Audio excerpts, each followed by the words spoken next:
หมายเลขโทรศัพท์053944030ขอเชิญทุกท่านติดตามรับฟังได้ณบัดนี้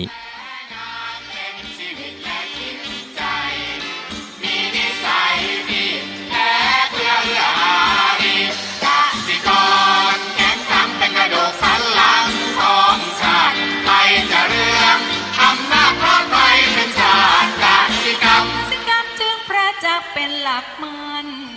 อาชีพสำคัญผู้ไทยที่ไร้สีใครจะเก็บใครจะแข็งแรงทวีสวัสดีครับท่านผู้ฟังพบกับรายการเกษตรเพื่อชีวิตสำหรับวันนี้เสนอเรื่องเรียนรู้จากวิถีชีวิตของผู้อื่นตอนที่4ก่อนเข้าสู่รายการก็มีธรรมะมาฝากท่านผู้ฟังหัวข้อจากหนังสือพจนานุกรมพุทธศาสตร์ฉบับประมวลศัพท์เรียบเรียงโดยประเทศเวทีประยุทธ์โตมหาจุฬาลงกรณราชวิทยาลัยพิมพ์เผยแพร่ปี2533หัวข้อธรรมะวันนี้คือจริยธรรมคำว่าจริยธรรมแปลว่าธรรมคือความประพฤติหรือแปลว่าธรรมคือการดำเนินชีวิตหรือแปลว่าหลักความประพฤติหลักการดำเนินชีวิตคำว่าจริยธรรมนี้นักปราชญ์ในประเทศไทยได้บัญญัติให้ใช้สำหรับศึกคำภาษาอังกฤษว่า ethic หมายถึงธรรมหรือข้อประพฤติปฏิบัติศีลธรรมหรือกฎศีลธรรมจริยะคือหรือจริยธรรมอันประเสริฐเรียกว่าพรหมจริยะหรือพรหมจริยะพรหมจรรย์แปลว่าความประพฤติอันประเสริฐหรือการดำเนินชีวิตอย่างประเสริฐหมายถึงมรรคมีองค์8คือมีศีลสมาธิและปัญญาอันนี้เป็นเรื่องของขยายความจริยธรรมจริยธรรมเนี่ยถ้าแปลง่ายๆก็คือธรรมคือการดำเนินชีวิตหรือหลักความประพฤติทีนี้เราเองนะในแง่ของการปฏิบัติของผู้เขาเรียกว่าผู้ปฏิบัติก็จะมีแบ่งออกเป็น3กลุ่มก็คือกลุ่มปุถุชนกัลยาณชนและอริยชนนะทีนี้แต่ละกลุ่มนั้นก็มีการประพฤติที่ต่างกันแม้จะมีข้อในการดำเนินชีวิตนะคือหลักกว้างๆคือเหมือนกับว่าการดำเนินชีวิตนะปุถุชนก็มีการดำเนินชีวิตแบบหนึ่งกัลยาณชนก็ดำเนินชีวิตแบบหนึ่งที่สูงขึ้นอริยชนก็คือผู้ปฏิบัติที่นำหลักธรรมมาดำเนินชีวิตที่สูงขึ้นได้ผลปฏิบัติที่ดีขึ้นทีนี้นี่เห็นได้ชัดเจนว่าแม้จะเป็นคำเดียวก็ตามแต่การให้ความสำคัญและผลการปฏิบัตินั้นมันแตกต่างกันทีนี้เราเองในฐานะที่เป็นผู้ศึกษาเรียนรู้นะศึกษาแน่นอนก็ต้องอ่านหรือมีครูสอนแต่เราก็ต้องมีการเรียนรู้คือต้องนำความรู้นั้นมา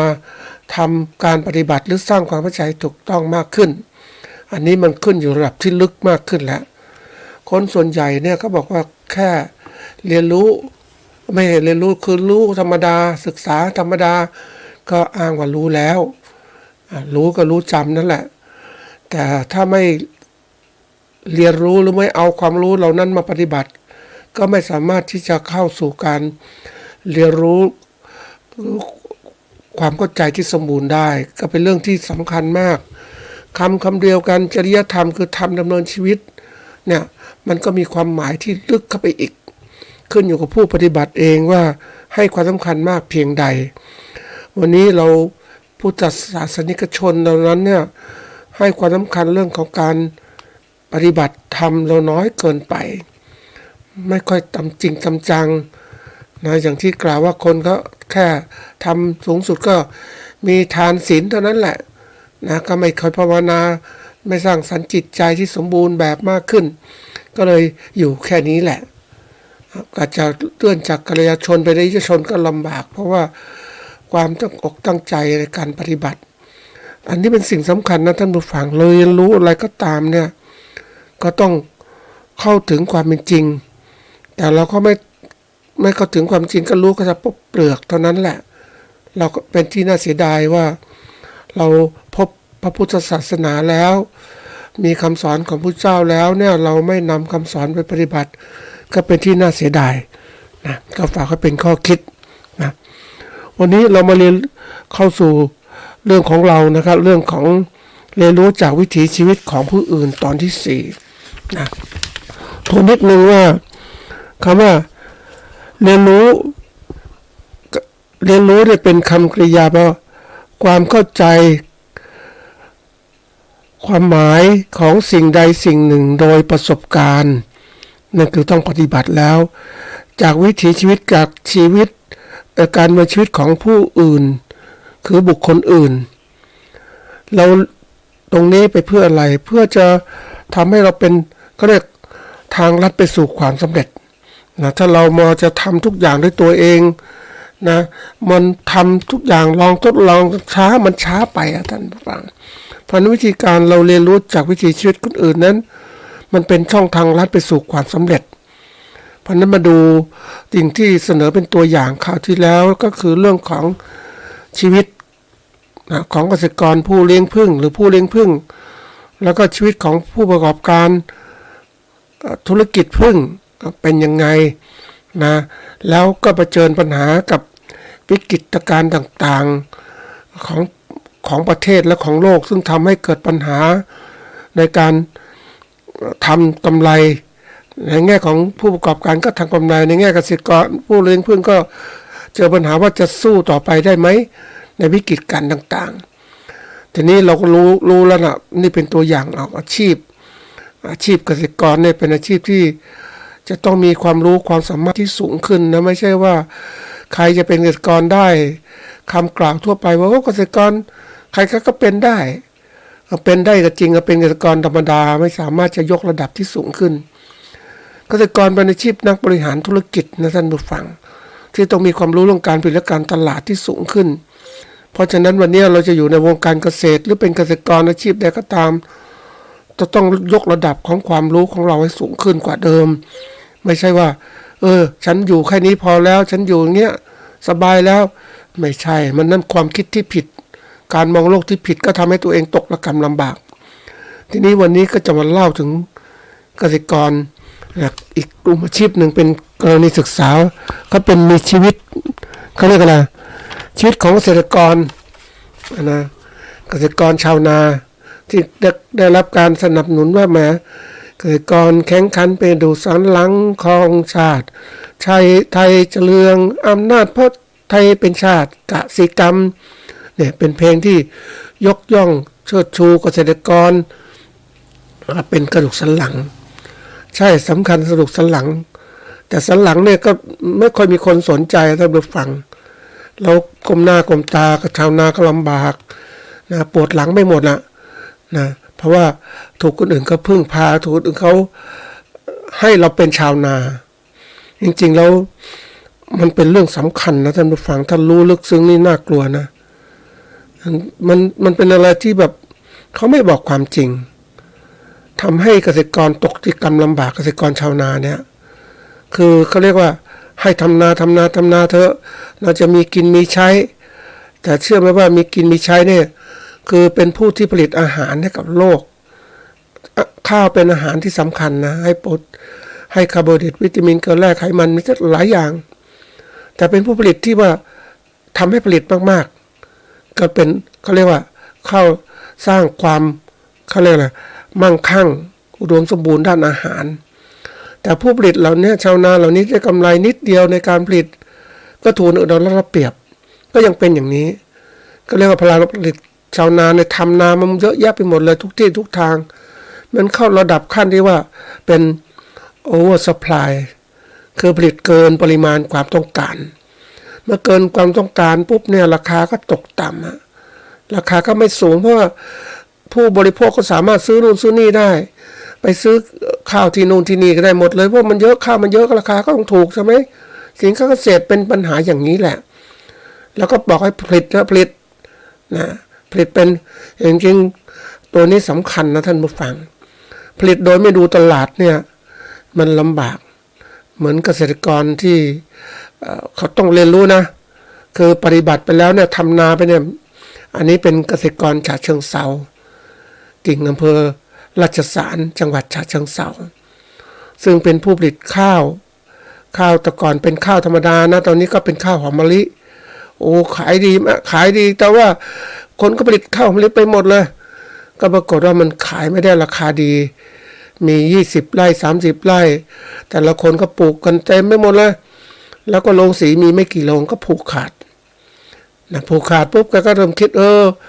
ไม่ไหวนะนี่อย่างเนี้ยทำไงข้าวราคานี้ก็เริ่มไปปลูกมะม่วงน้ำดอกไม้ถวายเบอร์4นะประเภทอย่างนั้นเพราะว่ารอข้าวไม่ได้ข้าวมันก็ได้ราคาเท่านั้นแหละ ไม่สามารถจะรวยขึ้นมาได้แกก็แบ่งพื้นที่ประมาณเกือบครึ่งหนึ่งนำมาปลูกมะม่วงรอเวลาปลูกหลายปีกว่าจะได้ผลปุ๊บก็ดีมากเลยท่านผู้ฟังดีมากก็คือสามารถขายมะม่วงได้กำไรมากกว่าข้าวอีกเห็นไหมแล้วก็เขาเปลี่ยนเนี่ยเขาต้องรู้ว่าถ้าผลิตข้าวไปราคาเขาตัวนี้เห็นช่องทางอย่างนี้แล้วทำยังไงก็ต้องหาทางออกใช่ไหมเรื่องอะไรจะปลูกข้าวให้คนอื่นคือคนอื่นกินข้าวเยอะไปหมดให้คนอื่นกินแล้วตัวเองก็ยากจนลำบากอย่างนี้เขาคิดใหม่ปลูกพอกินของเขาจริงๆข้าวเนี่ยเขาก็เป็นเรื่องสำคัญอันนี้มาพูดความจริงให้ท่านผู้ฟังคือไม่ว่าภาครัฐหรืออะไรก็ตามบอกชาวนาช่วยสนับสนุนชาวนาอย่างงู้นอย่างนี้ทำนาใช่จะมีความมั่นคงด้านข้าวอาหารการกินแต่ว่าข้าวออกมามากแล้วผู้บริโภคเขาถามว่ายังกดราคาข้าวอยู่อย่างเงี้ยนะพอค้าก็กดราคาข้าวของเกษตรกรได้ต่ำอย่างเนี้ยแล้วจะผลิตทำไมล่ะผลิตไปสู่ความยากจนแล้วทำไมใช่ไหมอันนี้ต้องเรื่องท่านคิดนะเวลาทำอะไรต้องคิดเหมือนกันว่าลงทุนไปแล้วได้ผลประโยชน์เท่าไหร่ต้องคิดจริงอยู่ว่าข้าวเนี่ยสร้างความเป็นอาหารการกินนะถ้าทุกคนนะท่านผู้ฟังเพื่อความมั่นคงชีวิตตัวเองเนี่ยควรจะต้องทำนาไว้ก่อนเลยเพราะว่าวิกฤตการณ์ถ้าสงครามเกิดขึ้นหรืออะไรเกิดขึ้นเนี่ยเรามีข้าวไว้กินไม่เดือดร้อนเหมือนไปเจอเกษตรกรที่ทำโอท็อปได้ดีเด่นจะเป็น SME ปรากฏว่าทำ SME แล้วทำไม่ได้ตลาดไม่ได้แกก็ขาดทุนก็บอกว่าทำยังไงก็ถามว่าจะทำยังไงดีขาดทุนแล้วเนี่ยก็ไม่ทำละเลิกไม่เป็น SME เขาละ ไปอยู่บ้านดีกว่าอย่างน้อยก็ยังมีข้าวกินมีข้าวเปลือกในยุ้งฉางเก็บไว้กินเห็นไหมวิกฤตการณ์ก็มีข้าวกินไม่เป็นไรสีข้าวกินเองอะไรกินเองก็กลับไปสู่อาชีพแบบดั้งเดิมคืออยู่แบบธรรมชาติแบบเดิมไม่ต้องไขว่คว้าอะไรสูงขึ้นก็กินอย่างนั้นแหละนี่คือตัวอย่างเพราะนั้นถ้าเกิดวิกฤตมันก็มีข้าวกินของตัวเองไม่ต้องไปกินอย่างเราเนี่ยผู้บริโภคก็ต้องกินข้าววันนี้ข้าวขึ้นราคาทำไงดีเนี่ยเพราะนั้นเกษตรกรส่วนใหญ่ที่ชาวนาที่เราทำมาเนี่ยก็คือมีความมุ่งหวังเพื่อว่าจะมีข้าวไว้กินนะปลูกฝังตั้งแต่อาชีพทำนามาก่อนแล้วที่เหลือก็ขายนะคือตามหลักการเนี่ยก็เรียกว่าเกษตรกรชาวนาปลูกข้าวนะโดยธรรมดาก็คือว่าปลูกข้าวไว้กินเพื่อความมั่นคงชีวิตเราไม่รู้จะทำอะไรก่อนขอกินเป็นอันดับแรกคือปลูกข้าวไว้กินให้ได้ นะนี่ข้าวมันมีทุกคนก็ปลูกกันมากขึ้นก็เริ่มที่จะขายเพราะฉะนั้นก็เลยบอกว่าเราใช้ปัจจัยสีมากขึ้นอาหารเครื่องมือห่มที่อยู่อาศัยยารักษาโรคมากขึ้นเพราะนั้นเราก็ต้องขายข้าวทีนี้ปลูกขายข้าวเนี่ยก็ปลูกข้าวมาขายเนี่ยก็ปรากฏว่าก็เกิดปัญหาเกิดขึ้นก็คือว่า ถูกพ่อค้ากดราคาเราแล้วเราก็ต้องทำการที่จะพัฒนากำไรของเรามากขึ้นทำไงดีก็ต้องคิดแล้วต้องพัฒนาการผลิตของเราให้ลดต้นให้มีประสิทธิภาพสูงขึ้นมีต้นทุนการผลิตต่ำลงคุมได้เท่านี้แหละราคาขายเนี่ยเราไม่มีอำนาจต่อรองเพราะพ่อค้ากดราคารวมหัวกันเนี่ยอย่างที่เคยเล่าไว้ว่ามัน มันเป็นความชอกช้ำของอาชีพชาวนานะท่านผู้ฟังคือชาวนาปลูกข้าวเนี่ยจะขายข้าวให้ใครอ่ะขายข้าวให้กับพ่อค้าโรงสีนี่แหละแล้วพ่อค้าโรงสีในอำเภอในตำบลของเรามีกี่โรงแล้วมันก็ผูกขาดทั้งหมดมันเชื่อมต่อเขาเรียกสมาคมพ่อค้าข้าวหรือโรงสีข้าวเนี่ยก็เป็นสมาคมเขากำหนดราคาประชุมกันนะกำหนดราคาเท่านี้นะนี่คือตัวอย่างเหมือนเกษตรกรชาวไร่สมาคมโรงงานน้ำตาลนะผลิตโรงงานน้ำตาลเขานั้นเขาก็ประชุมกันด้วยว่าต้องราคาอ้อยเท่าไหร่ดีเหมือนกันเลยท่านผู้ฟังข้าวนี่โดนอย่างนี้มานานมากเลยใครช่วยนะรัฐบาลก็มาช่วยหรือว่าตอนแรกก็ช่วยปุ๋ยช่วยนู่นช่วยนี่ช่วยชดเชยความน้ำท่วมต่างๆหรือช่วยประกันราคาช่วยซื้อข้าวนะอันนี้ก็เป็นตัวอย่างการช่วยถามว่าช่วยอย่างนี้มันช่วยแบบชั่วคราวแล้วก็ไม่จริงจัง เพราะรัฐบาลเปลี่ยนไปแล้วเนี่ยก็จะตกที่นั่งเหมือนเดิมคือหลอกให้อยากแล้วก็จากไปนะท่านผู้ฟังอันนี้มันช้ำใจนะหลอกเขาอยากแล้วก็จากไปไม่เคยที่จะตอบสนองความอยากของเขาให้ดีขึ้นเลยเหมือนกันเนี่ยวันนี้ก็ทำให้ชาวนาลำบากนะคือเขาคิดว่าราคาข้าวจะดีขึ้นอะไรดีขึ้นก็รีบพัฒนาการผลิตตัวเองดีขึ้นที่ไหนได้แล้วก็ราคาก็ตกต่ำเพราะค้ารวมหัวกดราคาแล้วเพราะนั้นเขาก็ได้กำไรสูงนะท่านผู้ฟังเคยไปดูโรงงานโรงสีคือข้าวเนี่ยประวัติความเป็นมาของเขาเนี่ยคือโรงสีนี่คนที่ร่ำรวยต่างๆในสมัยก่อนนะเป็นคนจีนที่มาอพยพมาอยู่เมืองไทยแล้วเห็นช่องทางการค้าข้าวก็รู้สึกประเทศจีนขาดแคลนข้าวเขามาอยู่ประเทศไทยก็ทำโรงสีริมแม่น้ำเจ้าพระยาใหญ่โตนะท่านผู้ฟังโอ้สมัยก่อนคงรวยมากรวยแล้วก็ขายซื้อข้าวจากลำน้ำเจ้าพระยามาแล้วจากเกษตรกรก็ขนส่งใส่เรือไปยังต่างประเทศรวยนะท่านผู้ฟังโรงสีใหญ่มากแล้ววันนี้เขาเปลี่ยนอาชีพจากพวกนี้ก็ยังค้าข้าวอยู่นั่นแหละแล้วก็ทำอย่างอื่นด้วยทีนี้คนรุ่นเก่าๆก็ตายไปคนที่บุกเบิกพวกนี้ก็ตายกลายเป็นเขาเรียกทำเป็นพิพิธภัณฑ์ตระกูลของเขาก็เลยว่าเขารวยขึ้นมาจากอะไรจากขายข้าวนี่แหละแต่ชาวนารวยจากขายข้าวไหมไม่รวยเพราะเขาคุมราคาหมดนะท่านผู้ฟังใครจะช่วยล่ะเพราะนั้นมันต้องช่วยตัวเองเหมือนเกษตรกรกิ่งราชสารที่เขาปลูกมะม่วงเขาเองหาทางปลูกนู่นปลูกนี่แทรกเข้าไปแทนที่จะพึ่งทำข้าวอย่างเดียวไม่ละทำอย่างอื่นด้วยเพราะว่ามันมีโอกาสคือทำข้าวไว้กินเองเนี่ยปลอดภัยแล้วยังขายผลผลอื่นๆนะก็เคยทำนามาที่กรุงเทพท่านผู้ฟังก็เจอสภาวะแบบเนี้ยเกินข้าวทั้งหมดแล้วก็เปลี่ยนจากข้าวไปเบื้องปลูกมะม่วงปลูกเลี้ยงปลาบ้างอะไรบ้างทำทุกอย่างเลี้ยงไก่เลี้ยงอะไรก็อยู่รอดอย่างธรรมดาแต่ว่ามันก็ฐานะก็ยังไม่ค่อยดีเท่าที่ควรเพราะไม่รวยท่านผู้ฟังและแต่ละครั้งก็ต้องรอโรงสีมาประเมินราคาข้าวเปลือกที่อยู่ในลานที่ทำอยู่เนี่ยเท่าไรเขากดราคาจะไปขายที่อื่นก็ขายไม่ได้เพราะว่ามันไกลเนี่ยเขาทำอย่างนี้จริงๆนะท่านผู้ฟังมันก็ชอกช้ำนะข้าวเนี่ยสมมติว่ามันน่าจะได้ราคาสูงซึ่งกับกดราคาเฉยอย่างนั้นนะอยากจะได้ราคาดีไปขายที่อื่นไปแล้วใครเกษตรกรจะขนข้าวไปโอ้แต่ก่อนต้องใช้เรือขนนะท่านผู้ฟังแล้วก็ไปลงสีแต่ละลงก็ไกลเพราะนั้นก็เอาลงนี่แหละติดกดราคาก็ขายมันไปชีวิตเหมือนกับว่าการต่อรองที่ไม่สมจิตสมใจที่เราต้องการเพราะเราต้นทุนมันสูงขึ้นน่ะแต่ลงสีมันกดราคาอันนี้ถามว่ามันก็เป็นอาชีพของเขาจะก็ไม่ใช่นักบุญเนี่ยก็เป็นนักธุรกิจเราจะขอไปอ้อนวอนต่างๆเนี่ยมันลำบากมากมันนักเลี้ยงผึ้งท่านผู้ฟังไปเจอเขาต่อรองราคาแล้วโอ้ยเอาน้ำผึ้งมันถึงหน้าโรงงานนะโรงงานที่พ่อค้ารับซื้อก็พ่อค้าก็ชิมน้ำผึ้งชิมนู่นชิมนี่ราคานี้ไม่เหมือนมีน้ำตาลปนนู่นปนนี่เอา80 บาทก็แล้วกันเกษตรกรบอกขอ82นะ80 บาทที่สุดเกษตรกรต้องขาย80 บาทอย่างเนี้ยเหมือนกันเลยอาชีพทุกที่มันเป็นอย่างนี้เพราะว่า ข้อจำกัดของเกษตรกรก็คือว่าความสามารถในการจัดการตลาดเนี่ยน้อยเกินไปไม่เก่งเหมือนกับเกษตรกรอื่นๆที่เขาเก่งมีหลายคนที่เขาเก่งนะอาชีพเกษตรกรที่เขาเก่งมากเลยเขาเป็นผู้ประกอบการกันแล้วกันเขาจัดการเรื่องการตลาดเก่งก็หาตลาดเก่งด้วยนะหลายที่มาสำรองเกษตรกรถ้าไม่รู้จักหาตลาดก็อยู่อย่างนี้แหละ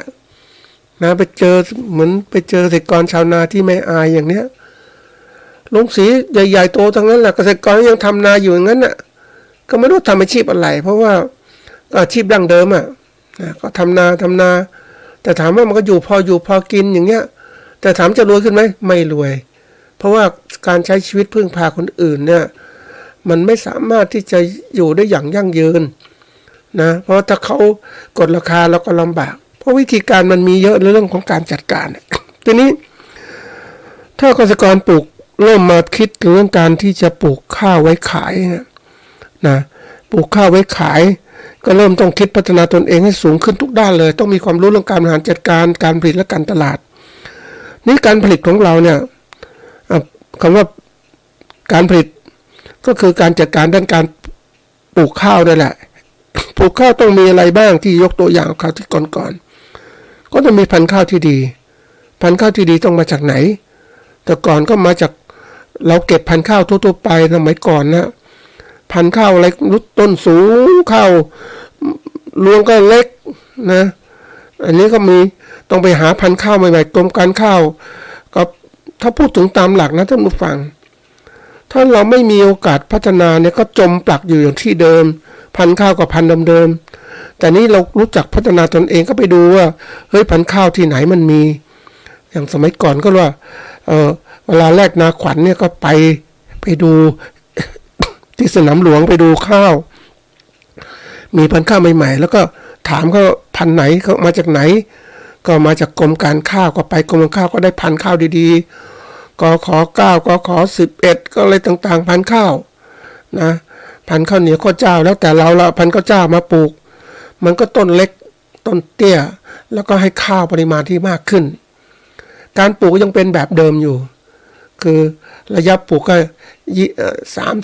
30ปักดำเนี่ยนะทีนี้มันก็ความเจริญเขาเรียกมันจะ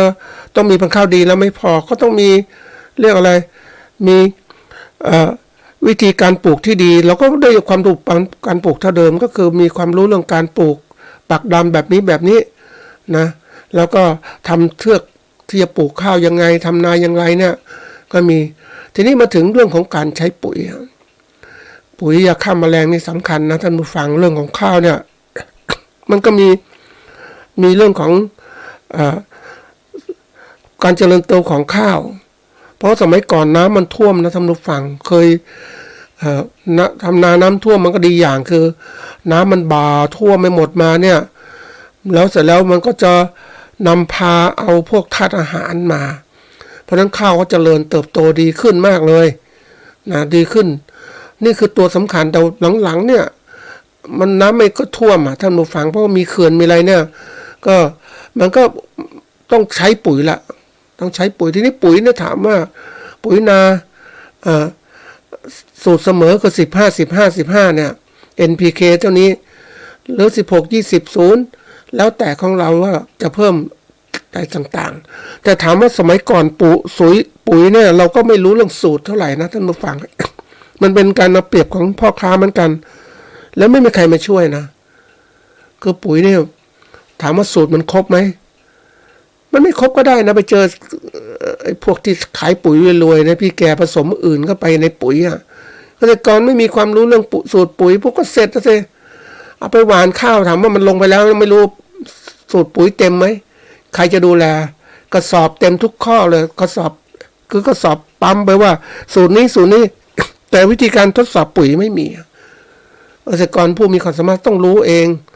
มันลำบากตรงนี้ถูกเขาหลอกอีกแล้วนะประเภทอย่างเนี้ยคือปุ๋ยไม่เต็มสูตรนั่นเองเขาก็หลอกขายอันนี้เป็นตัวอย่างทีนี้มันศัตรูระบาดในข้าวโอ้ยมันมีอะไร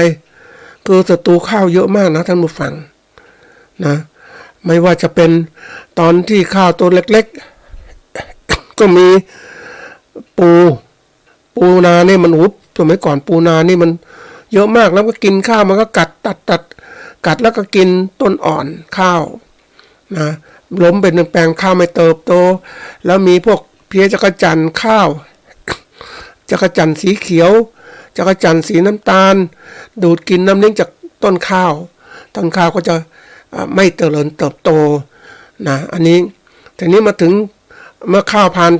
มันมีวัชพืชอีกวัชพืชในนาข้าวเยอะมากนะตั้งแต่คันนา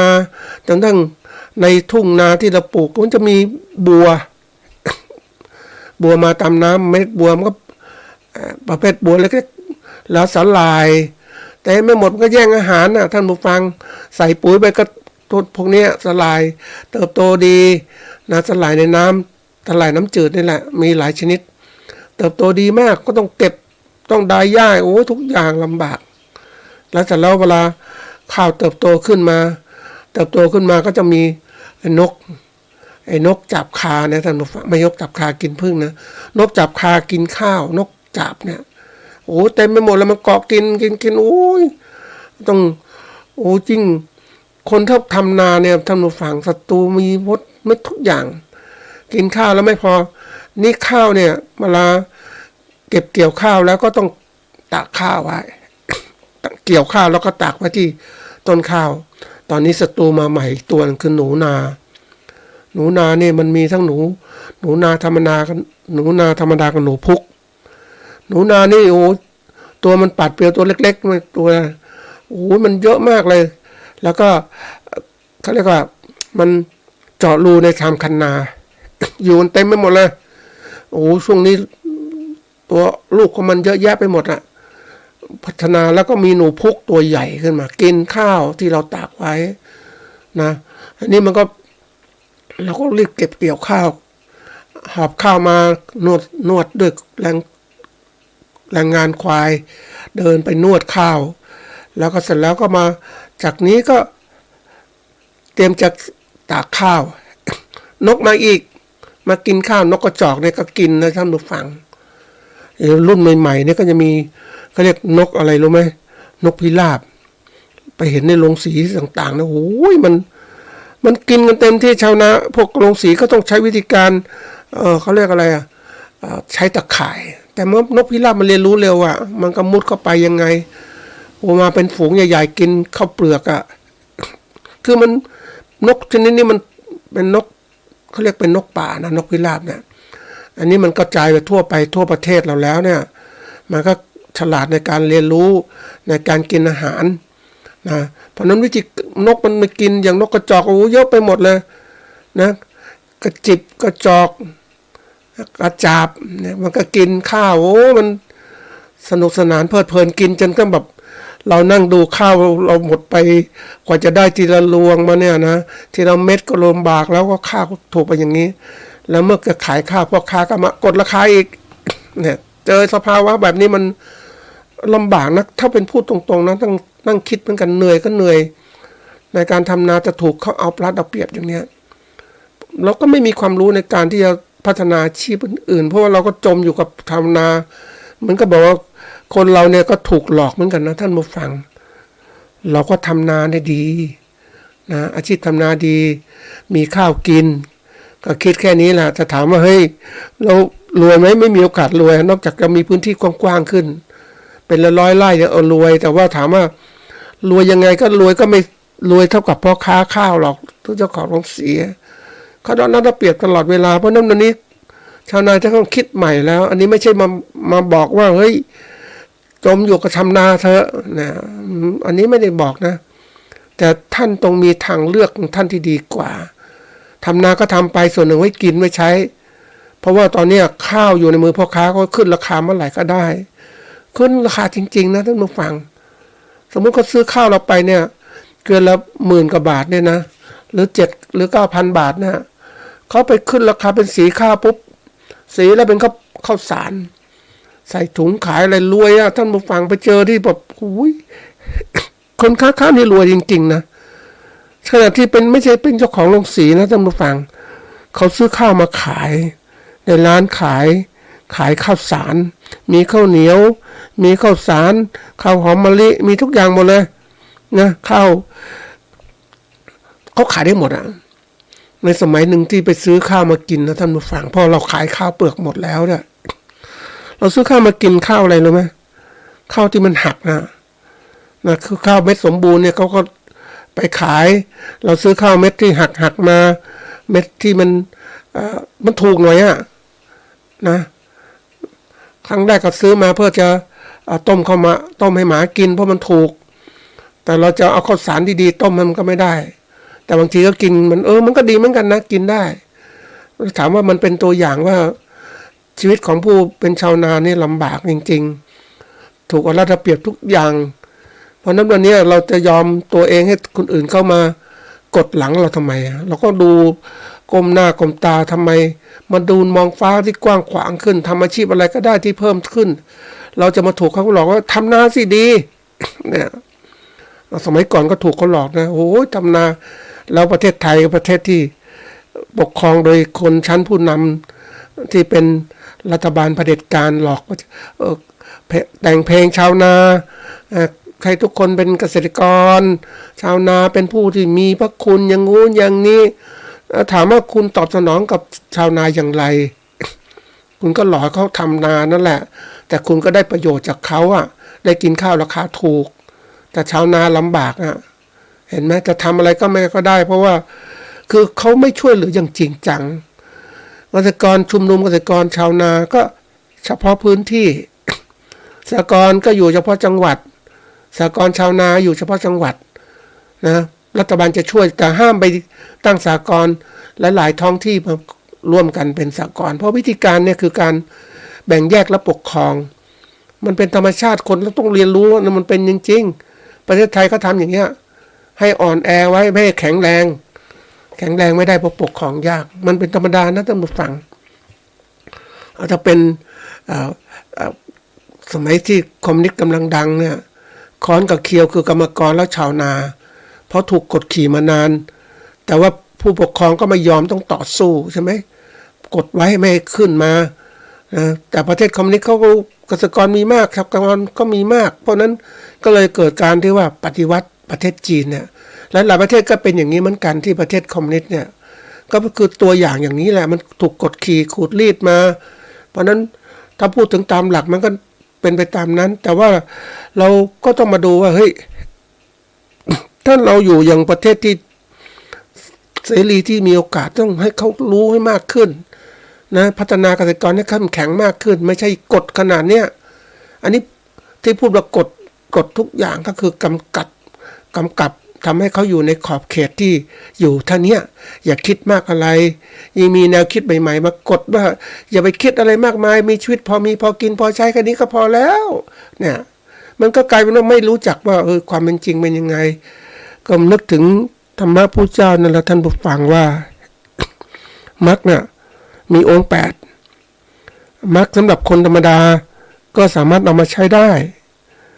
มรรคสำหรับคนที่เป็นโสดาเป็นอริยชนเป็นอริยชนเป็นโสดาบันสกทาคานาคาอรหันต์เนี่ยก็มรรคตัวเดียวกันแต่ความละเอียดมากขึ้นมันละเอียดมากขึ้นพัฒนาตรงไหนมากขึ้นเพราะนั้นเนี่ยบอกว่าเราเองต้องคิดให้มากเหมือนกันว่าเราจะอยู่อย่างนี้ทำอย่างนี้ชีวิตนั้นถ้าเรามองให้ชัดเจนนะท่านผู้ฟังมันเหมือนกับว่าเราใช้ชีวิตไปกับสิ่งที่มันทำแล้วได้ประโยชน์นิดเดียวมันก็เลยทำให้เราเกิดภาวะที่ว่าอะไรป่วยแก่ก่อนรวยป่วยก่อนตายเนี่ยเพราะว่าเราไม่รวยเราก็ทำจนทั้งแก่เพราะว่าเราทำงานหนักเราได้กำไรเท่านี้เนี่ยก็ทำให้อาชีพมันเป็นอะไรที่มันถ้ามองถึงความจริงนะท่านผู้ฟังว่าเราเองเนี่ยเราก็คิดของเราว่าเราก็บอกเราก็คิดทำนาดีอย่างงู้นดีจริงๆแต่ถูกเอาเปรียบทำอะไรก็ไม่ได้ถูกรัฐบาลบอกอย่างนี้นะอย่างนี้นะเดี๋ยวจะช่วยสนับสนุนในนู้นในนี้ปุ๋ยนะเนี่ยมันเป็นประโยชน์ของเขาแล้วขณะเดียวกันก็กดทำให้เกษตรกรคือทำแล้วได้รับรางวัลล่อใจของประเภทอย่างนั้นเหมือนแต่ละปี ไปดูเขาแลกนาขวัญก็มีเกษตรกรผู้ทำนาดีเด่นอย่างงู้นอย่างนี้มีรางวัลมีโล่นู่นนะมันเป็นรางวัลปลอบใจท่านผู้ฟังทำให้เรานั้นจมอยู่กับรางวัล ที่ทำเป็นชาวนา แต่เดี๋ยวนี้มันนั่งคิดถึงเฮ้ยถ้าเราเปลี่ยนแปลงใหม่ดีไหมนะได้มีโอกาสอ่านข่าวที่ชาวนาเวียดนามเขาพัฒนาการอาชีพของเขาก็มีศัตรูเหมือนกันเรานี่แหละเขามีศัตรูนาข้าวคือปูมันกินข้าวนะกินข้าวเขาก็เลยว่าอย่างนี้ไม่เอาละปลูกข้าวให้ปูมันกินนะแล้วจับปูมาขายนะอันนี้เป็นแบบหนึ่งที่เขามีกำไรปูขายดีมากนะเอามาทำส้มตำหรือทำปูนาต้มสมัยก่อนกินปูนาเนี่ยท่านผู้ฟังมันเยอะมากนะเอามาต้มกินแล้วก็กินเฉพาะปูตัวที่กินกล้ามมันกล้ามอร่อยมากมันเยอะเนี่ยก็จับมาเป็นกระป๋องนะอันนี้ตัวอย่างทีนี้ชาวนาของเวียดนามก็เลยอันนี้ส่วนหนึ่งส่วนที่สองก็คือว่าทำอะไรจะเพิ่มนาปริมาณข้าวในนามากขึ้นเขาก็เริ่มปรับปรุงการทำนาใหม่ปักดำให้ถี่ลงก็ถี่ลงก็คือว่าแทนที่30ก็มา25หรือ20เซนเนี่ยเพราะนั้นปักดำถี่ปุ๊บก็ได้ต้นข้าวมากใช่ไหมเขาจึงระดับที่ว่าผลผลิตข้าวของเขานะสูงนะคือประมาณสัก1,500-600 กิโลกรัมต่อไร่อย่างเราเนี่ยประมาณไร่หนึ่งก็ได้ประมาณ1,900 ถึง 1,000 กิโลกรัมบางทีสมัยก่อนปลูกได้ประมาณสัก500 กิโลกรัมต่อไร่อย่างเนี้ยไม่ได้คุ้มท่านผู้ฟังก็เลยลำบากถามว่าเฮ้ยมันเป็นเพราะอะไรที่เราเป็นอย่างนี้เพราะว่าเราเกษตรกรเองเนี่ยเรามีความรู้จำกัดในสมัยก่อนเขาส่งเสริมเฮ้ยไม่ต้องเรียนมากหรอกมาเป็นชาวนาเนี่ยไม่ต้องเรียนมากทำได้ทำตามเนี้ยนะ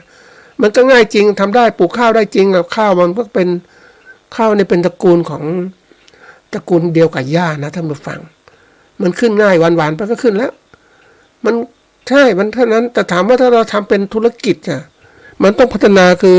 เริ่มมีการจัดการเรื่องของการทำไงให้ได้ผลผลิตที่สูงขึ้นนะอันนี้สำคัญมากเลยเราต้องบอกว่ามันมีหนังสือเล่มนึงที่พูดถึงว่าเราต้องจัดการเราเป็นผู้ผลิตทำยังไงจะมีกำไรก็ต้องจัดการลดต้นทุนให้ได้มากที่สุด นี่คือความที่ต้องรู้เข้าใจเพราะนั้นวันนี้ที่บอกว่าปัญหาของเกษตรกรคือผู้ผลิตเองเนี่ยก็ต้องมีปัจจัยทุกตัวไม่ว่าพันธุ์ข้าวที่พื้นที่นามีน้ำมีอะไรมีปุ๋ยยาฆ่าแมลงมีความรู้ในการจัดการการปลูกที่ทันสมัยมากขึ้นนะแล้วก็วิธีการเก็บเกี่ยวยังไงแล้วก็การแปรรูปข้าวอย่างไรเนี่ยสำคัญนะท่านผู้ฟังเราคุมได้เท่านี้แหละถ้าเราจะต้องเก่งก็ต้องพัฒนาอย่างนี้เกษตรกรบางคนตอนเนี้ยมีปัญหาข้อจำกัดคือ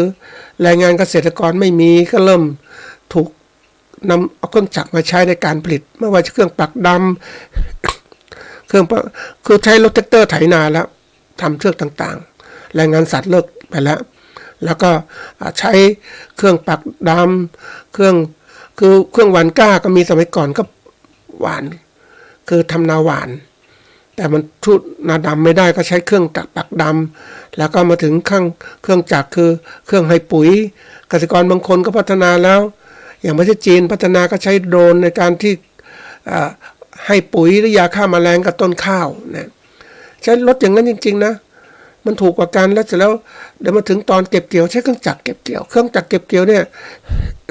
เก็บเกี่ยวมันจะมีหลายแบบนะท่านผู้ฟังก่อนที่ประเทศญี่ปุ่นใช้เครื่องจักรก็คือตัดต้นข้าวนอนเรียงเป็นแถวนะแล้วก็เสร็จแล้วก็มีเครื่องเอาต้นข้าวอะไรต่างๆมาเอาเมล็ดข้าวออกแต่ยุคปัจจุบันเนี่ยเก็บเกี่ยวทีเดียวเลยคือเก็บตัดเกี่ยวข้าวปุ๊บสีเรียบร้อยเลยเป็นเมล็ดเลย เรียบร้อยรถบรรทุกก็ถอยไปเก็บเอาข้าวเปลือกไปส่งไปตากเลยไปส่งลงสีอย่างนี้เนี่ยคือตัวเร็วที่มากเลยเพราะนั้นมันก็ลดต้นทุนใช่ไหมเพราะนั้นเกษตรกรก็เริ่มกลายเป็นผู้บริหารแล้วจ้างคนนู้นนี่มาทำหมดเลยตัวเองก็คิดว่าอย่างน้อยมีกำไรไร่ละ500 หรือ 1,000-2,000 ก็พอละ เพราะไม่สามารถคุมปัจจัยต่างๆได้หมดแต่เครื่องจักรมันก็แพงนี่คือตัวอย่างผลิตเริ่มขายเพราะฉะนั้นเกษตรกรที่ทำขายก็ต้องคิดแบบนี้แล้วนะทีนี้มาถึงว่าถามว่าถ้าจะผลิตยังไงจัดการตลาดอย่างไรแน่นอนว่าตลาดเนี่ย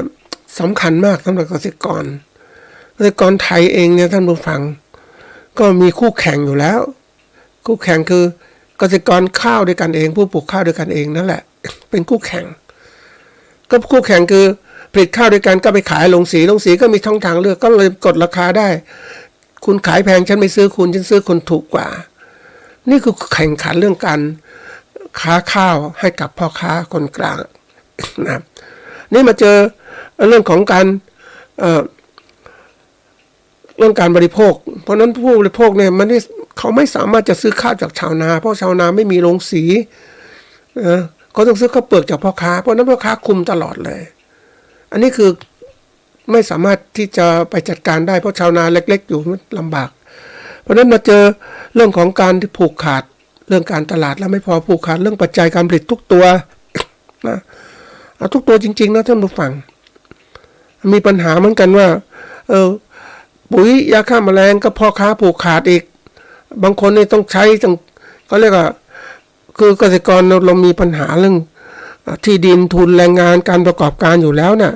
ไอ้ทุนตัวนี้บางคนไม่มีทุนในการทำนาก็เกิดไปกู้เงินยืมสินมาซื้อปุ๋ยซื้อยาฆ่าแมลงซื้ออะไรต่างๆหรือซื้อข้าวเมล็ดพันธุ์ข้าวเนี่ยก็ซื้อแบบสินเชื่อท่านผู้ฟังว่ากู้ไปประเดิมนะแล้วปีนี้ไปกู้ไปแล้วปีหน้าไปใช้คืนแล้วก็เป็นหนี้ใหม่ต่อไปในภาวะหนี้สินก็สะสมมาตลอดเลยอันนี้เรื่องจริงนะท่านผู้ฟังก็มันไม่สามารถจะล้างจะทำอาชีพอื่นก็ไม่ได้เพราะมีพื้นที่นาแล้วมันก็เลยคิดเหมือนกันอย่างดูข่าวเนี่ยเหมือนกันว่าเกษตรกรชาวสวนลำไยเนี่ยนี่ก็ตัวอย่างนะลำไยขายไม่ได้ราคาเพราะพ่อค้ามันกดราคาแทนที่ราคาลำไยจะดีมากนะท่านผู้ฟังจริงๆลำไยดีนะถ้าเราจัดการตลาดที่เป็นแต่มันถูกทำลายโดยคนจีนที่เข้ามาชุดนั้นนะทำลายตลาดทั้งหมดแล้วพ่อค้ากลางก็ไปแต่เราสามารถทำตลาดให้เองเราทำลำไยอบแห้งทำนู่นทำนี่ได้หาตลาดใหม่ฟื้นฟูใหม่ดั้งเดิมเพราะลำไยของเราดีอยู่แล้วแต่นี่มันคนชาวนาชาวสวนลำไยก็เริ่มปลูกลองกองไหมปลูกนู่นปลูกนี่ไหมปลูกลังสาดไหมแล้วปลูกไอ้พวกอินทผลัมไหมมันก็เริ่มมีความคิดใหม่เกิดขึ้นแทนที่จะไปทำตรงนี้นะมันต้องวิธีการทำต่างๆนี่คือการต้องคิดมองให้ไกลๆหาทางออกให้ได้นี่คือปัญหาใหญ่ทีนี้ถามว่าวันนี้คือสถานการณ์นะที่เกิดขึ้นในวงการเกษตรกรชาวนาไทยเนี่ยมันก็เป็นตัวสำคัญที่เราต้องคิดแล้วว่าเราถูกก็เรียกอยู่ภายใต้การเงื่อนไขการก็เรียกมีผู้อิทธิพลมากำหนดทุกอย่างเราหมดเลยพ่อค้าขายปัจจัยกำหนดมีอิทธิพลกำหนดราคาขายปัจจัยสินปัจจัยกำลิตพ่อค้าข้าวสารที่มาลงสีก็กำหนดราคาแล้วถูกกำหนดหมดแล้วท่านผู้ฟังแล้วไม่มีอิสระเสรีภาพในการที่เราจะได้แต่สิ่งที่ต้องการเพราะนั้นสภาวะชาวนาไทยลำบากมากนะสถานการณ์วันนี้ก็คือสิ่งแวดล้อมต่างๆอันที่หนึ่งก็คือว่าถ้าพูดถึงแล้วนะสถานการณ์กันคือตัวเกษตรกรเองเนี่ยเราถูกจำกัดหลายอย่างมากเลยจำกัดในเรื่องของความรู้ที่เราจะมีที่ทันสมัยมากขึ้นเราก็บอกคนทำนาได้ไม่ต้องเรียนรู้อะไรมากไอ้ความตรงนี้แหละสำคัญมากเลยการที่บอกเป็นชาวนาเอาความรู้แค่นี้ก็พอแล้วป.4ก็ทำได้แล้วไม่ต้องศึกษาอะไรมากมายก็เนี่ยการความรู้มันน้อยเกินไปท่านผู้ฟังเดี๋ยวนี้ถ้าพูดถึงตามหลักนะเราต้องมีความรู้เรื่องการบริหารธุรกิจ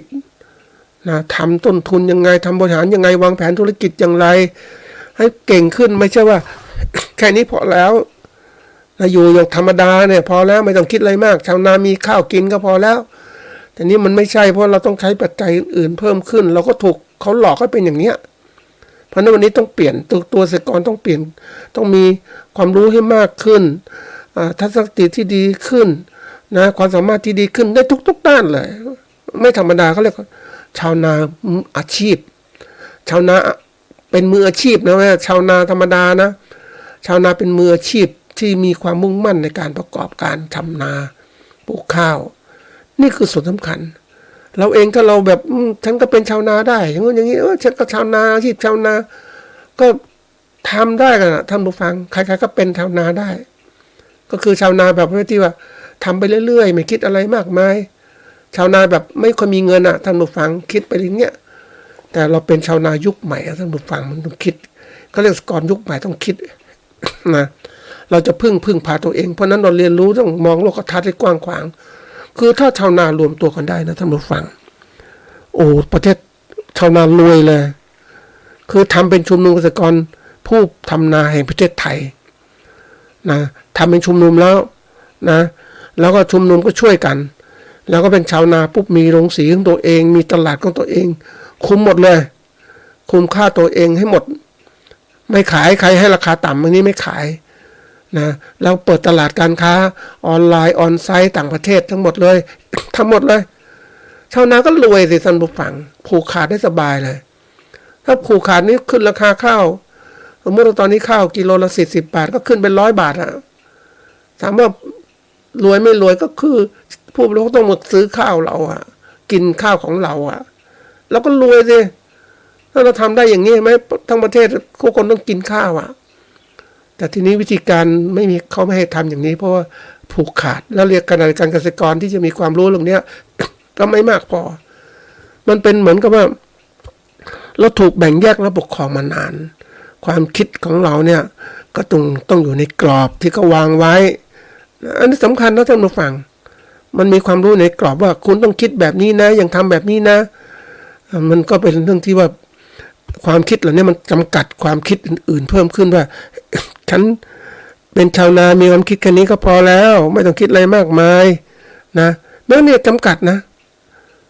ทั้งที่ศักยภาพของคุณมีสูงมากเลยก็คุณทำอย่างดีนะคุณรวยเลยคุณผลิตข้าวขายทั่วโลกได้สบายเลยรวยไม่รู้จะรวยยังไงอาชีพชาวนาเนี่ยล้มกลุ่มกันได้จะถามว่าชาวนาล้มกลุ่มกันได้เพราะต่างคนต่างคิดต่างคนต่างทำแล้วก็ความคิดเดิมๆมันอยู่คือเราเป็นผู้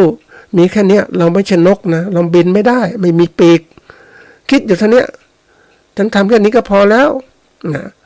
แต่เราคิดว่าให้เราไม่มีปีกเราก็บินได้เราก็ทำได้นะเราสามารถจะรวยได้ผูกขาดได้ใช่ไหมเราทำได้จริงๆนะอันนี้คือส่วนสำคัญแต่เราไม่ได้ดูศักยภาพของเราไม่ได้คิดตรงนี้เพราะความคิดของเราถูกจำกัดด้วยความคิดที่ถ่อมทำว่าคุณเป็นแค่เนี้ยคุณเป็นคนคุณไม่ใช่นกคุณบินไม่ได้แต่ความจริงเราบินได้นะศักยภาพของเราสูงมากนะท่านผู้ฟังนี่คือตัวอย่างเพราะนั้นก็ตัวเกษตรกรสำคัญมากต้องคิดใหม่ทำใหม่ให้มันทันสมัยเพราะว่าเราเป็นอาชีพเกษตรที่ต้องพัฒนาการของเราให้สูงขึ้นกว่าเดิมเราถึงจะอยู่ได้บนโลกนี้โลกที่เราได้เปรียบแบบนี้แต่ถ้าปล่อยเราได้เปรียบนี้เราก็จะเป็นชาวนาแบบเดิมๆนะท่านผู้ฟังอันถัดมาสถานการณ์กับสิ่งแวดล้อมเนี่ยมันมีผลอย่างมากเลยที่เคยบอกว่าสิ่งแวดล้อมมันเกี่ยวข้องที่เราทุกคนน่ะเกษตรกรทุกคนจะต้องเรียนรู้สิ่งแวดล้อมแล้วท่านผู้ฟังแล้วเข้าไปจัดการบริหารนะอย่างเศรษฐกิจแล้วการเมืองการปกสังคมการเมืองการปกครองสิ่งแวดล้อมต้องเข้าไปมีส่วนร่วมมีคำหนึ่งของหนังสือเล่มหนึ่งก็บอกว่าถ้าคุณอยากจะรวยคุณอยากจะคุณต้องมีส่วนร่วมในการเมืองด้วยอันนี้สำคัญนะถ้าคุณมีส่วนร่วมการเมืองปุ๊บเนี่ยคุณสามารถกำหนดทิศทางให้นักการเมืองมาช่วยคุณได้แต่คุณไม่มีส่วนร่วมคุณใช้อะไรก็ใช้คุณไม่ส่วนร่วมไม่มีแสดงความคิดเห็นปุ๊บก็ถูกอย่างเนี้ยจริงๆเกษตรกรชาวนาไทยเนี่ยนะมากมายทีเดียวเลยถ้ารวมกลุ่มกันทำเรื่องพรรคการเมืองอย่างนี้นะให้มันเต็มที่เลยเอาพรรคเนี้ยพรรคชาวนาไทยเนี่ยแหละเกษตรกรไทยผู้ที่จะก้าวสู่การผลิตสินค้าข้าวของประเทศให้เป็นมุ่งความเป็นหนึ่งของเราเนี่ยรวมกลุ่มไม่ได้ปุ๊บก็กำหนดราคาข้าวขายได้สบายเลยรวยไม่รู้จะรวยอย่างขนาดไหนเนี่ยแต่วันนี้ไปเจอนึกถึงมันเป็นภาวะที่คือคนเราเนี่ยท่านผู้ฟังถ้าไม่มองโลกกว้างมันก็โลกแคบแต่ถ้ามองโลกกว้างมันจะเห็นกว้างจริงเลยนะไปสู่ในบรรยากาศนอกโลกก็โอ้โหประเทศไทยมันอยู่ตรงไหนนะเนี่ย เราสามารถมองโลกกว้างได้เราเป็นสิ่งเราศึกษาให้มากขึ้นนะทีนี้ความสามารถของเราในการแก้ปัญหาจะทำอย่างไร ก็ต้องศึกษาเพิ่มเติมแล้วเรามีต้องเรียนรู้ในการที่พัฒนาอาชีพของเราทำยังไงมันสำเร็จได้ต้องคิดนี่คือการเรียนรู้นะท่านผู้ฟังเรียนรู้เนี่ยคือที่เล่ามาเนี่ยเป็นตัวอย่างหนึ่งของอาชีพเกษตรคือเกษตรกรชาวนาไทยซึ่งชาวนายังเป็นอย่างนี้อยู่อย่างเนี้ยตั้งแต่อดีตมานะจะเลิกทำนามาอยู่ปัจจุบันก็เป็นอย่างเนี้ยแล้วก็ไม่รวยสักทีรัฐบาลก็ให้ทำอย่างนี้สิปุ๋ยมาช่วยสิอันนู้นอย่างนี้ก็หลอกลวงไปวันๆหนึ่งมันไม่จริงจังในการช่วยเหลือเกษตรกรเพราะนั้นวันนี้เกษตรกรชาวนาไทยก็ต้องช่วยตัวเองเราเป็นผู้เรียนรู้นะท่านผู้ฟังที่เรียนรู้อาชีพชาวนาเป็นอย่างไรก็ต้องมาพัฒนาตรงนี้ในตอนต่อไปจะเล่าถึงการแก้ปัญหาวิกฤตของชาวนาไทยทำอย่างไรเป็นตัวอย่างอาชีพของเรานะ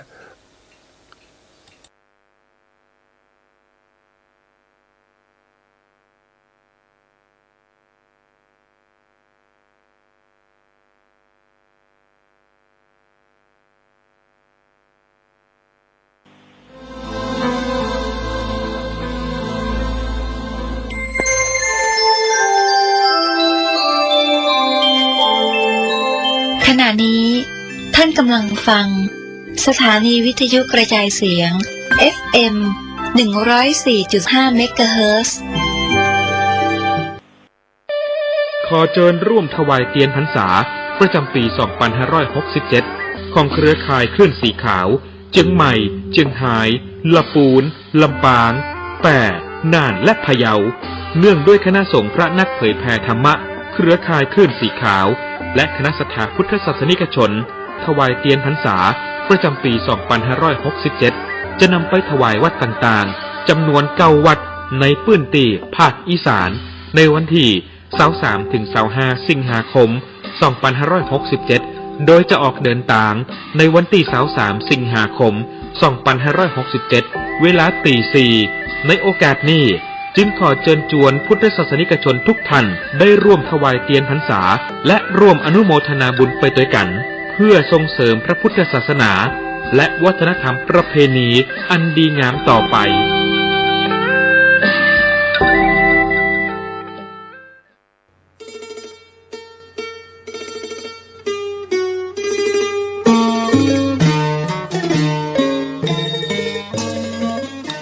ข่าวสารเพื่อการประชาสัมพันธ์ด้วยทางวัดชัยสถานป่าเศร้าน้อยตำบลสันปุเรอำเภอดอยสะเก็ดจังหวัดเชียงใหม่มีพระครูประภัชชัยคุณดำรงตำแหน่งเจ้าอาวาสวัดชัยสถานป่าเศร้าน้อยเจ้าคณะตำบลสันปุเรเขต 2พร้อมคณะศรัทธาและผู้ใจบุญร่วมบูรณะวิหารหลังใหญ่ของวัดในช่วงหลายเดือนที่ผ่านมาขณะนี้การบูรณะใกล้จะแล้วเสร็จก่อนเข้าพรรษาในช่วงเทศกาลเข้าพรรษาปีนี้จะใช้เป็นสถานที่บำเพ็ญกุศลตลอดฤดูกาลเข้าพรรษาและออกพรรษาก็มีการบูรณะเปลี่ยนหลังคากระเบื้องทั้งหมดแล้วก็บูรณะในส่วนต่างๆใกล้จะแล้วเสร็จหลายท่านที่ยังไม่มีโอกาสจะได้ร่วมบุญร่วมกุศลก็สามารถติดต่อ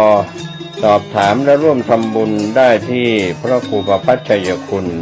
เจ้าคณะตำบลสันปุเรเขต 2เจ้าอาวาสวัดชัยสถานตำบลสันปุเรอำเภอ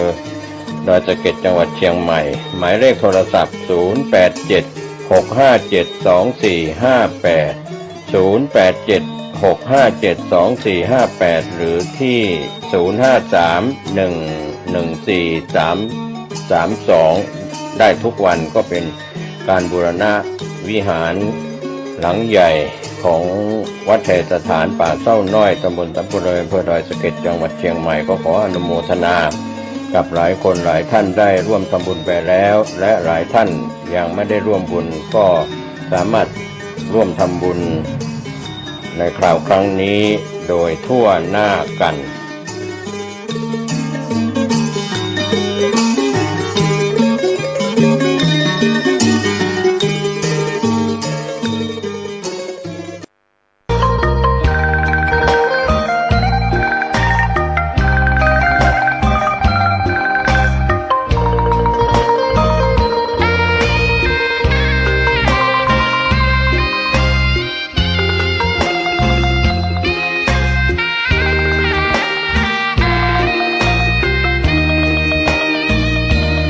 ตาฟ้าหรือบารมีชักนำถึงอยู่แสนไกลล้ำพระธรรมไม่มีมองไม่ฟ้าเพียงดินยังทวินฝันไฟเข้าดงขมิ้นเมื่อใดอิ่มอกอิ่มใจเสมอสายทางคนดีใจน้อมอธิษฐานบารมีสิ่งดีที่ได้พบเจอเห็นชายผ้าเหลืองทุกวันฝันเพ้ออยากบวชจริงละเมอเข้าวัดบ้านคงเป็นบุญที่เคยเป็นทุนสร้างมารักผ้าเหลืองดังว่าปรารถนายึดมั่นอยากบวชทุกทีผ้าเหลืองคืนนี้ผูกพันอยู่ในใจทุกวันใฝ่ฝันถึงผ้าเหลืองกายวาจาใจสัญญาว่าไม่เสื่อมคลายหัวใจมุ่งหมายเนืองไม่มีอะไรมากันให้คุณคืนศรัทธาผ้าเหลืองบวชเป็นเรื่องใหญ่เราวันรอคอยเข้าโบสถ์ได้บวชเสียทีเป็นคนสุขเต็มที่ตามรอยความดีพระพุทธเจ้าไม่ลืมบุญคุณพ่อแม่การุณเลี้ยงเราผ้าเหลืองห่มกายคลายเศร้าพ่อเราแม่เราศรัทธา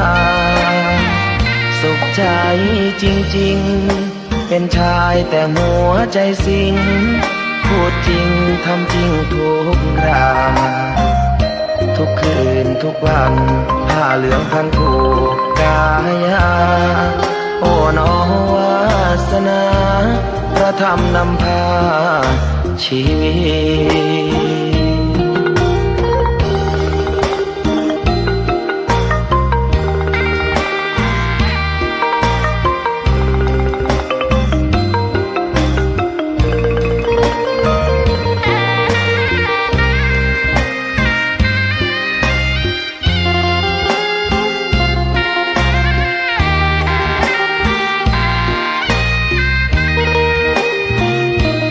วันรอคอยเข้าโบสถ์ได้บวชเสียทีเป็นคนสุขเต็มที่ตามรอยความดีพระพุทธเจ้าไม่ลืมบุญคุณพ่อแม่การุณเลี้ยงเราผ้าเหลืองห่มกายคลายเศร้าพ่อเราแม่เราศรัทธาสุขใจจริงๆเป็นชายแต่หัวใจสิงพูดจริงทำจริงทุกคราทุกคืนทุกวันผ้าเหลืองพันผูกกายาโอ้น้อวาสนาพระธรรมนำพาชีวิต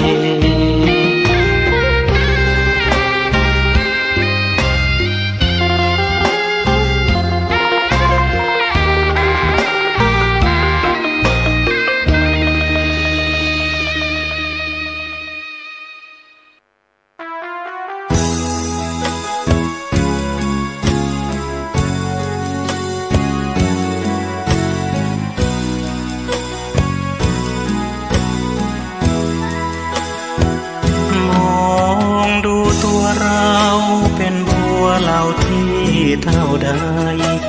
ยังฟังธรรมะสอนใจก็ได้ดวงตาเห็นธรรมพระพุทธองค์ทรงตรัสเป็นบัวพ้นน้ำร่ำสอนเพียงไม่กี่คำรสพระธรรมซาบซึ้งถึงใจบัวปริ่มริมน้ำรอแสงพระธรรมคำจุนนับว่ามีบุญปางก่อนเป็นทุนสร้างไว้ ฝักใฝ่ธรรมะรักษาพระรัตนตรัยแสงทองส่องย้ำกลีบใบเบ่งบานขึ้นในพริบตา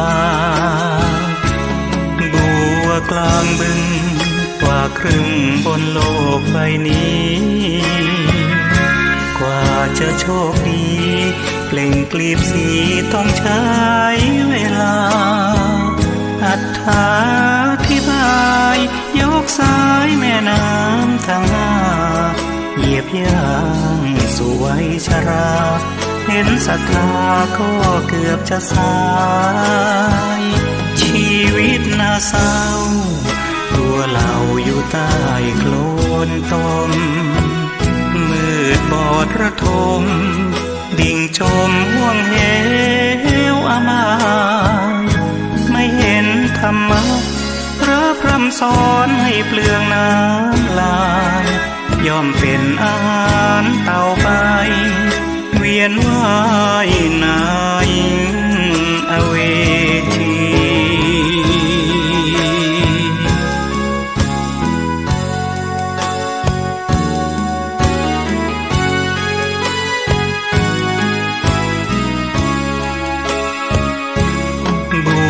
กลางบึง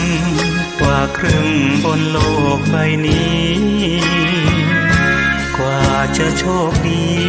เปล่งกลีบสีต้องใช้เวลาอ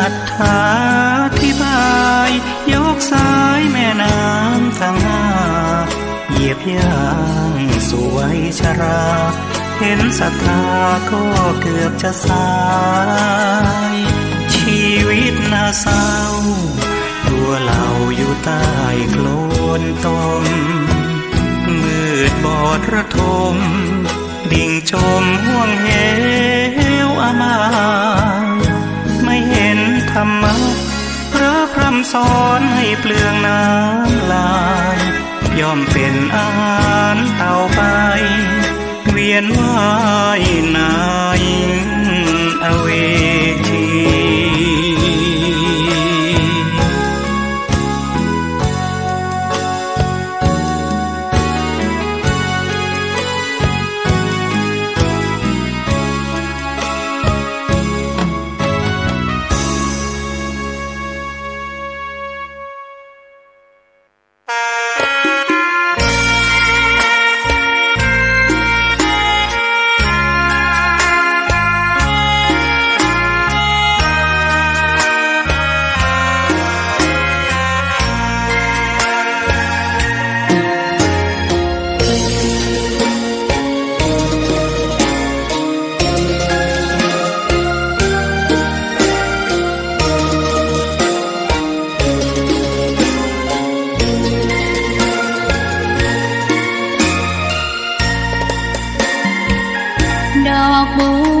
ดอกหนึ่ง